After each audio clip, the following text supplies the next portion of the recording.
Hai hello, salam sejahtera Malaysia. Selamat datang ke channel Fels Lifestyle. Terima kasih kerana terus setia dan bersama di dalam channel ini.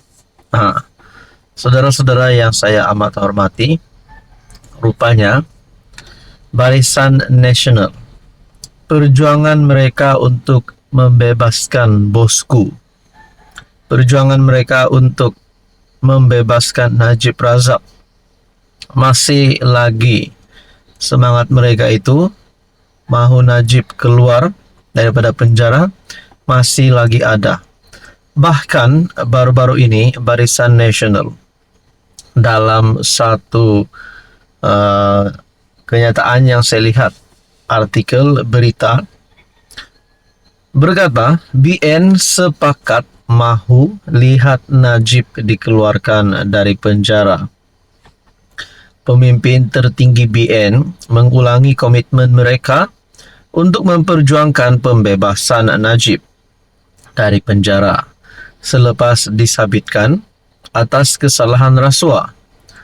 Dalam ucapan mereka pada sambutan ulang tahun BN ke-50 di KL, Presiden UMNO Ahmad Zahid Hamidi, Presiden MCA Wee Ka Siong dan Timbalan Presiden MIC M. Saravanan senada berhubung kehendak mereka mengenai Najib.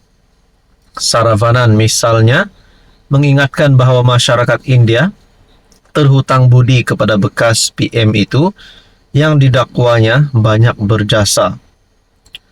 Justeru katanya MIC berharap BN dapat melakukan sesuatu untuk membolehkan Najib tidak lagi berada di sebalik jeriji jail. Dialah PM pertama yang betul-betul ikhlas untuk menaik taraf sosioekonomi masyarakat India. Dialah PM pertama yang menjadi pengerusi jawatan kuasa kabinet untuk komuniti India.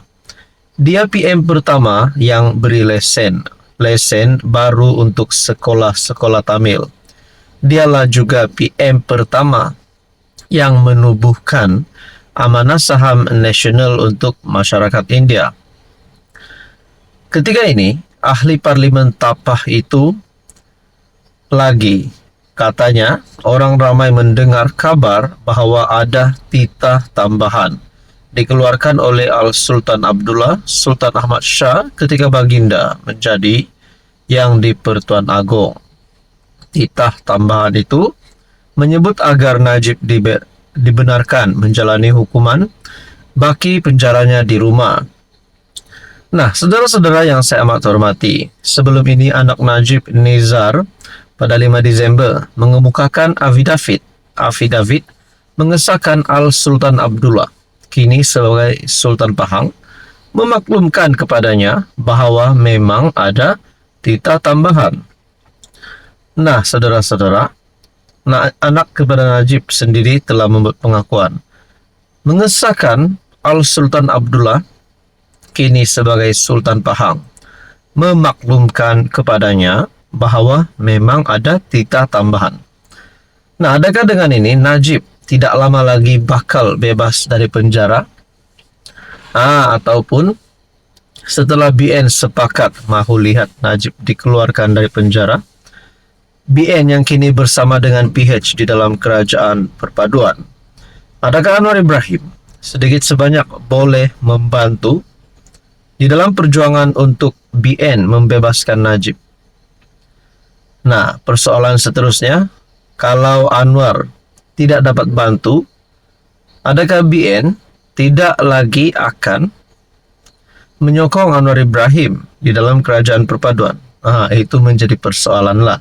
Dan yang kedua, kita dapat lihat kepimpinan Najib Razak ini, di mana terdapat banyak kredit yang kita dapat lihat setelah kepimpinan BN memuji bekas Perdana Menteri tersebut. Adakah dengan kepimpinan yang hebat Najib ini, sekiranya nanti kalau beliau dibebaskan, beliau boleh menjadi Presiden UMNO lagi, ataupun pengurusi BN, ataupun sekali lagi mencipta sejarah menjadi Perdana Menteri? Apa komen Anda? Hai, hello, salam sejahtera Malaysia. Selamat datang ke channel Fels Lifestyle. Tonton dan Bapak yang saya amat hormati, terima kasih kerana terus setia dan bersama di dalam channel ini.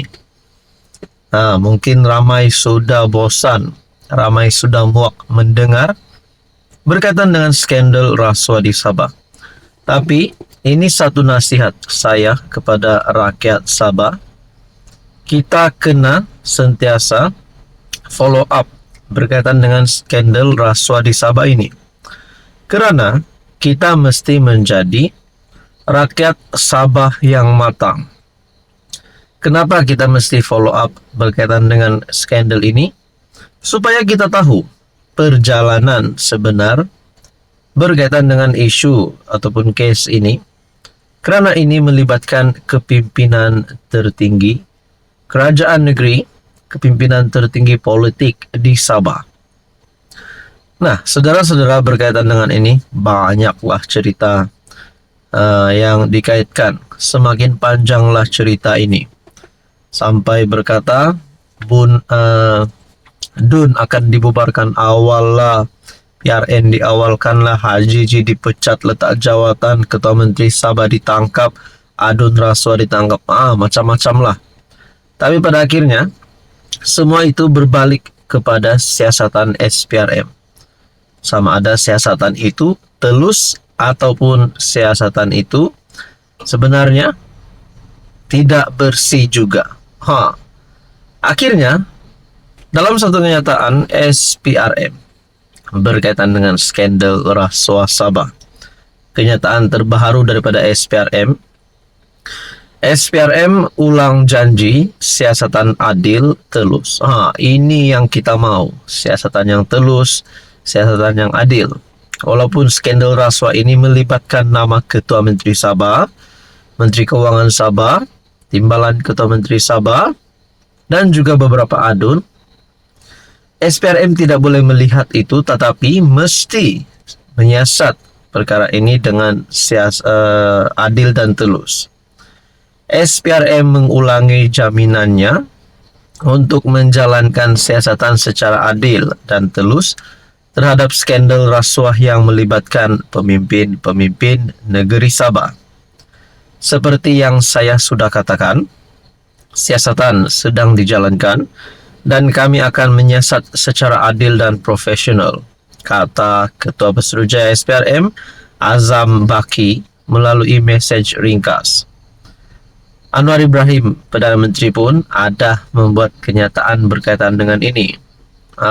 Walaupun baru-baru ini ada pertemuan di antara Anwar, HJJ, Menteri Keuangan. Walaupun ada pertemuan, saya rasalah tak mungkinlah Anwar Ibrahim nak lindungi perasuah. Itu pun kalau benar HJJ masih di Manjun ini terlibat dengan skandal ini. Malaysia kini menghubungi Azam untuk mendapatkan maklum balas terhadap tekanan yang semakin meningkat daripada pelbagai pihak, termasuk parti politik yang mahu pihak berkuasa mengambil tindakan terhadap dakwaan rasuah membabitkan beberapa adun Sabah.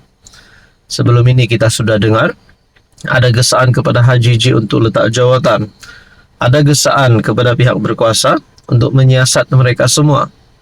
Bahkan ada gesaan daripada netizen supaya mana-mana pemimpin politik di Sabah yang terlibat rasuah ini dipecat ataupun letak jawatan, ataupun mungkin perlu dikenakan tindakan undang-undang sekiranya mereka bersalah, yaitu masuk penjara sekiranya mereka bersalah. Nah, saudara-saudara, apa komen Anda?